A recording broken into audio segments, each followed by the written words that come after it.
আলোচনা করার জন্য। বিশ্ব নার্স দিবস উপলক্ষে আমরা যখন সবাই একত্রিত হয়েছি এই নার্সদের উপলক্ষে কিছু সম্বর্ধনা দেওয়ার জন্য।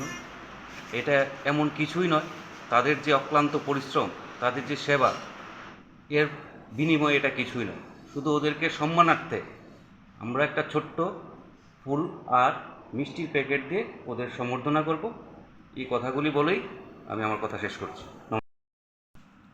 আমরা ত্রিপুরা রাজ্য কর্মচারী সংঘ খোয়াই মণ্ডলের উদ্যোগে আমরা খোয়াই হসপিটালে আমাদের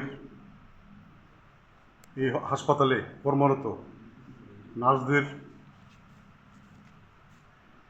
প্রতি আমাদের আন্তরিক ভালোবাসা, শ্রদ্ধা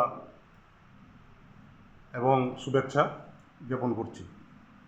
তৎসঙ্গে আমি এই পৃথিবীর এবং আমাদের রাজ্যের এবং আমাদের খোয়াইয়ের সমস্ত নার্সদের প্রতি রইল আমাদের ত্রিপুরা রাজ্য কর্মচারী সংঘ খোয়াইয়ের অসীম ভালোবাসা। আজকে আমরা ত্রিপুরা রাজ্য কর্মচারী সংঘের পক্ষ থেকে ওনাদেরকে আমরা একটি গোলাপ এবং মিষ্টির প্যাকেট দিয়ে শুভেচ্ছা জানাবো। সবাইকে ধন্যবাদ।